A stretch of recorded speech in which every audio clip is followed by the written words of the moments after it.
ইনশাল্লাহ ভালো আছেন, ভালো থাকবেন। আমার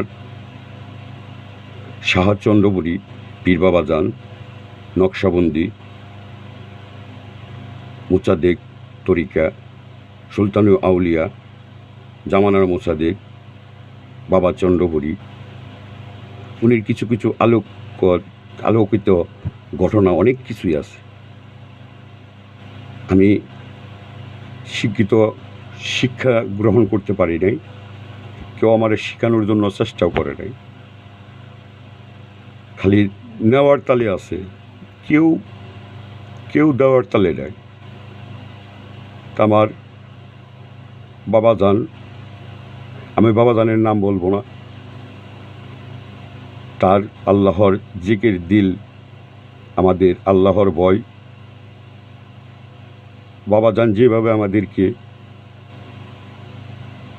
বলছে আমরা সেভাবেই আছি এবং থাকব।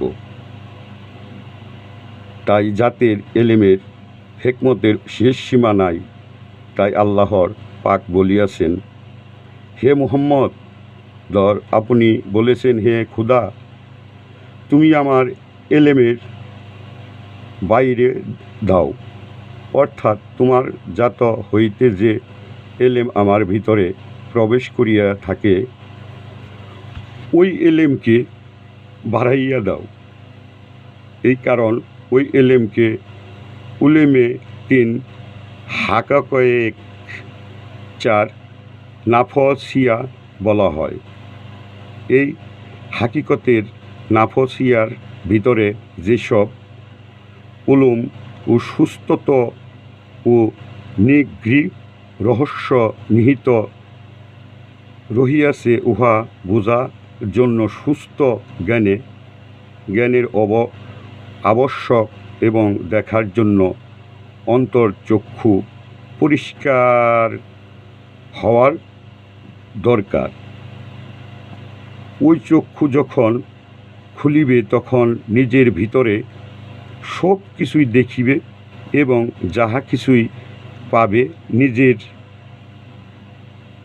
নিজের এলেম হুজুরে যে এলেমের সাহায্যে আল্লাহর হাজের ও নাজের জানার শক্তি অর্জন করা হয়, অর্থাৎ ওই এলেমের তাসাউফ।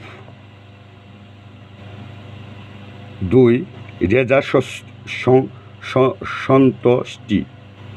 3 এলেমের বহু বচন অর্থ এলেম সমূহ। 4 হাকায়েকে হাকিকতের বহু বচন অর্থাৎ আসল বা মূল সমূহ। ভিতরে পাইবা যাহার কিছু চিনিবে, নিজের ভিতরে চিনিবে, যেই রূপ আল্লাহ পাক সূরা আন আয়ামের 12 রুকুতে বলিয়াছেন, তোমাদের প্রভু হইতে তোমাদের নিকট যে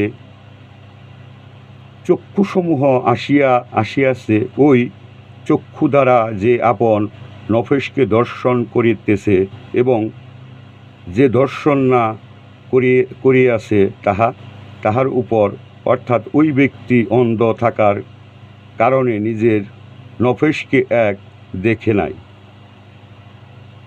তাই তাহার এলেমে হককে বিশ্বাস করে না।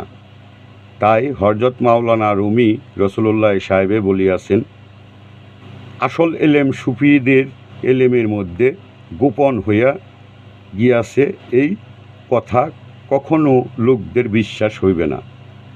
তো আল্লাহ যেন আমাদেরকে, আমি এই পর্যন্তই বললাম, আল্লাহ তাআলা নিজের জাতিকে এলেমের বন্ধু সিনাহাকে বানাইয়া রাখুক ইনশাল্লাহ। পরবর্তীতে যারা আমার ভিডিও দেখেন একবার অবহেলা করেন না, ইনশাল্লাহ দেখার জন্য চেষ্টা করবেন, অনেক কিছু শিখতে পারবেন। দুনিয়ায় কয়দিন আইসি, চলে যাব ইনশাল্লাহ। আল্লাহ যেন সবাইকে 5 ওয়াক্ত সালাত আদায় করার জন্য, কায়েম করার জন্য চেষ্টা করবেন ইনশাল্লাহ। সর্বজাতির প্রতি ভালোবাসা। আর আমাদের বেহেশতের সর্দার ওই হাসান হোসেন, তাদের জন্য আল্লাহর কাছে পানা চাইবেন। ইনশাল্লাহ সবাই ভালো থাকবেন, ইনশাল্লাহ।